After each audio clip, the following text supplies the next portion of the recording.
The Advance Wars franchise had seen success with its first two games, both receiving high praise from critics. The two entries sold rather well, especially in the western regions, and interest in the series was still strong at this point. So what does Intelligent Systems have in mind for our beloved portable strategy series? Well, as it turns out, all good things come in threes, and in this case, twos as well. The Advance Wars franchise made the leap from a single screen to dual screen in the third game known as Advance Wars Dual Strike. Unlike Black Hole Rising, Dual Strike feels visually distinct and adds much more in the way of content than its predecessors. Released in 2005 for the Nintendo DS, Dual Strike was met with positive reviews, and yet sales indicated otherwise. To date, it has only sold around 390,000 units, which is just over half of what the original Advance Wars sold. Consider this: the Nintendo DS, the second best-selling console of all time, managed to sell less copies of Advance Wars Dual Strike than its GBA predecessors. Now, I'm not here to dissect what went wrong, but perhaps the game's niche audience had something to do with it.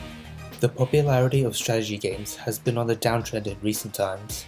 There aren't as many as there used to be, and classics like Command & Conquer and its many spin-offs have simply vanished. Granted, mistreatment by EA probably had something to do with it, but in general you only see a few strategy games crop up every now and again. This is even more true with the turn-based strategy subgenre, and yes, the Fire Emblem series has been going strong, but let's not forget the series was on its last legs before Awakening arrived and revived the franchise. Okay, back on track. The story of Advance Wars Dual Strike takes place on the continent of Omega Land. It has been months since the end of the Great War, and plans to restore Marco Land are underway. With Sturm dead and the Black Hole Army in tatters, peace has seemingly returned to War's World. But alas, as its name suggests, War's World is eternally cursed with wars and peace is but a daydream. Black Hole have returned under new management and their crosshairs are trained solely on Omega Land. Not content with the trivial achievement of conquering War's World, Black Hole seems to be turning the lush land into a desert. Now more than ever do the four nations need to band together: Orange Star, Blue Moon, Yellow Comet, Green Earth. Together they form the Allied Nations to protect their home from this new threat. It's an engaging story filled with mystery, character, with a dash of betrayal, which is more than I can say for the previous games. Our protagonists this time around are Jake and Rachel, young Orange Star Co's who are the first members of the Allied Nations. Jake is a newly recruited Co and is your typical cool guy character. Shredded clothes, headphones, early 2000s vernacular, check, check, and check. As obnoxious as it might seem having to read his dated dialogue, Jake's character actually has some nice moments in the story. Characters in general feel like they are much more complex than they have ever been in the Advance Wars games. This is mostly due to the introduction of cutscenes and improved dialogue.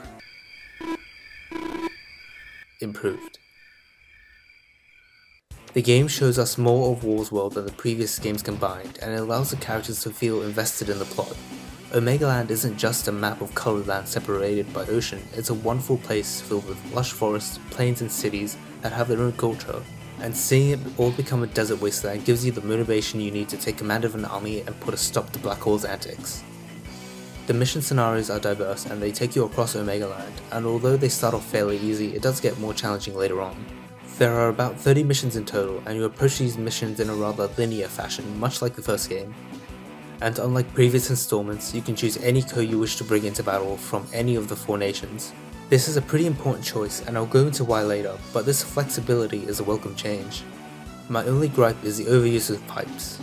Pipes are everywhere in this game, and although they do serve the purpose of halting movement, the frequency of which they are used gets annoying really quickly.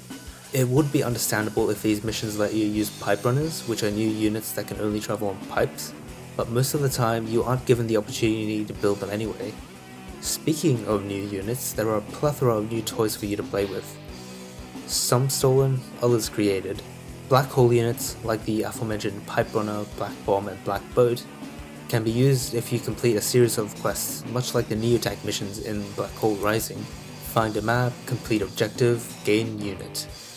Though this time around, there isn't a time or turn limit to keep the pressure on you, which alleviates a lot of the challenge these missions bring. On the allied side of things, the Mega Tank, Stealth Fighter and Aircraft Carrier are new units and they're great fun to play with, though at this point the tank power creep is unreal. And of course, this wouldn't be a new Advance Wars game without new codes, and each nation gets at least one new code. 2 in the case of Orange Star, and 4 in the case of Black Hole, though 2 of them are essentially reskins of existing codes. All the new characters have interesting personalities and equally interesting co-powers. Although I say 2 of them are reskins, there's a tiny difference, but I don't think that matters too much in the grand scheme of things. Bringing your attention to the second new Orange Star Co, Rachel is Nell's younger sister, and as such her co-power is nearly identical. However, since Rachel isn't nearly as lucky as Nell, she compensates with hard work, letting her units heal more health when resting on a base. Her super co-power is where things get interesting. She can call 3 missiles to rain from the sky, essentially obliterating enemies anywhere on the map. The positioning of the rockets is determined by the computer, but being able to essentially reduce units to 1 health is absolutely insane. That's best case scenario though. The other co's are Sasha, Colin's older sister, Grim, Yellow Comet's Daredevil, and Javier, a knight in shiny armor. If you're a veteran to the Advance Wars franchise, then you know that a co's strength and shortcomings are very important, and it's even more so in this game. Why? Because you want to choose 2 co's who have skills that can complement each other. That's right, as the name implies, Advance Wars Dual Strike allows you to play as 2 co's, and so can the enemy. The word of the day is flexibility. You've heard it before, get ready to hear it more. Having 2 co's you can switch between lets you adapt to situations as you see fit.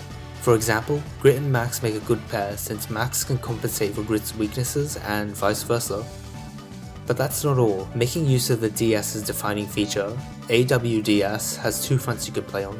The main front is played on the bottom screen where all the action happens. Your first choice co is in charge of this front, and losing on this front will result in a game over. The second front is displayed on the top screen and is controlled by your second co.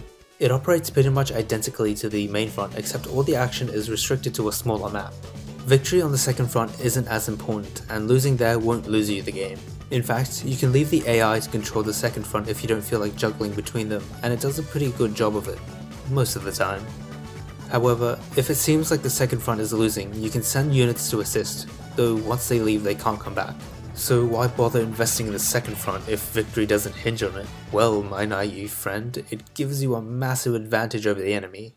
Having 2 co's not only lets you actively adapt to the situation, it also gives you access to the most broken mechanic I've seen in a long time. You've seen co-powers, you've experienced super co-powers, and now, from the same creators, tag powers. Tag powers require you to have 2 co's on the same front, and both co's need to have their super co-powers ready. The game encourages you to switch co's often, since the second co will build co-power at half the rate of the co in charge. Once both star meters are shivering in anticipation, you can unleash a tag power, which essentially lets you act twice in 1 turn. Think of Eagle's co-power, but even more unbalanced than that. Upon activating a tag power, the co in the lead position will activate their super co-power and then play their turn. Once no more actions can be taken, or you choose to end your turn, though I don't know why you would end your turn prematurely considering you have another turn, control will be given over to the second co, who then tags into the lead position and their super co-power activates. All units are then refreshed and able to move, including infantry. I don't know how this is fair. Tag powers are ridiculously strong, and even more so with Eagle, who basically gets 3 turns in 1. It's a very polarizing mechanic. On one hand, it can feel amazing crushing your enemies in 1 swoop. But when the roles are reversed, it can be frustrating and demoralizing to watch helplessly as your army gets reduced to scrap. Which is accentuated in the campaign mode when you're often controlling 2 armies at once.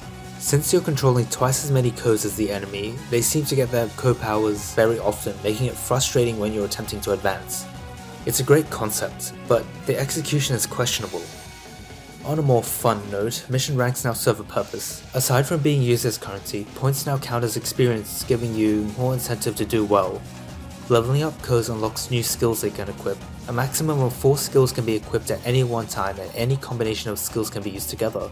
These skills often give you minor advantages such as a small boost to attack or a small boost to defense, but skills unlocked at higher levels give you better bonuses like decreased unit deployment cost. The game tries to encourage you to use a wide variety of co's by restricting experience gain to those who participated in battle, but I felt it was rewarding me for using the same characters over and over. The mechanic actually deterred me from using co's you get later on since they didn't have skills I could use. That's not to say that you need skills to play the game, they just allow you to be more flexible. You get to pick and choose which skills you deem most appropriate for battle, and they can actually give you a sizable advantage if you pick them right. It's a cool addition and I like it a lot. As always, if multiplayer is more your thing, then the game has you covered, and as extra modes go, the game has two more than the last: Survival and Combat Mode. Survival mode is just that. You are given a finite amount of resources such as funds, times, or turns, and you must ration them throughout different scenarios. Careful planning is the name of the game, and this mode will put your skills to the test. The other mode is kinda like that tank game Battle City on the Game Boy. It's a completely different mode where everything occurs in real time. You control a unit and your goal is to either destroy all enemy units or capture their HQ. Different codes can provide you with different bonuses like healing or increased capture speed, but this mode feels a little undercooked to me. It had the potential to become a fun minigame, but it's mostly just a distraction. You have to babysit your HQ so the enemies don't capture it while you're away, and then you need to trek across the entire map to capture their HQ or clean up their units. Which is more annoying than it should be. There are two problems with it. The entire mode feels really slow. Most units move at a snail's pace, and the faster ones don't do enough damage and are easily destroyed. The second problem is the lack of units. You can only use a handful of units from the Advanced Wars arsenal, and it gets repetitive really fast. Also, I want to mention that the AI is absolute garbage. They just walk around firing aimlessly, and it's not that fun. The music is fantastic. The DS's advanced hardware cranks out some pretty fat beats that totally own, as a certain code would say. The formula is still the same, but the instruments sound much better and with more clarity than before. This is especially true for the new code themes like Jake's and Rachel's. On the other hand, remastered code themes are a bit hit and miss. Some of them are great, some sound strange, others, okay. I think Colin and Max are the head in this department. Colin's theme has this nautical undertone to it thanks to the accordion-esque instrument in the background, while Max's theme just sounds dated. So, what's the verdict? Advanced Wars Dual Strike tells a much more compelling story than previous iterations, and the characters are much more complex and believable thanks to the cutscenes, though it can be a bit much at times. Classic Advanced Wars gameplay that you've come to expect and love. Tag powers are obnoxiously unbalanced, and while you can play with one co, it strips away the flexibility that the dual co system introduces. If there was an option to turn off tag powers, then that would have been appreciated, but alas. There have also been some pretty minor changes to the gameplay. Under the hood enhancements have improved the flow of battle, making gameplay flow faster, and they finally fixed the fog of war issue, which I'm more happy about than I should be. Music is top notch thanks to the DS's improved hardware, and sound effects are much more realistic, making them a treat to listen to. The art direction has taken a turn, and it looks great, if different. The DS allows for much more detailed screen elements, but unfortunately, the overworld battle map design seems to have remained virtually the same. As with previous games, Advanced Wars excels in this category. Multiplayer is a big part of it, but the addition of survival mode and code levels and skills is a nice way to keep you hooked. So Dual Strike, is it worth it? It's probably the best iteration of Advanced Wars, being the latest entry into the series and all. It combines addictive strategy that the series is known for, and adds more to the mix, much more than 2 did. Balancing issues with the tag system aside, it's a great entry into the franchise, but at this point it's starting to feel pretty samey. And that's not a bad thing if you're the strategic tactician type. But if you're starting to tire of the Advanced Wars formula, then maybe it's not for you. And yet, we still have one more game to go. A game that would stir up dark conflict amongst the fanbase. And maybe even signal the days of ruin for the franchise.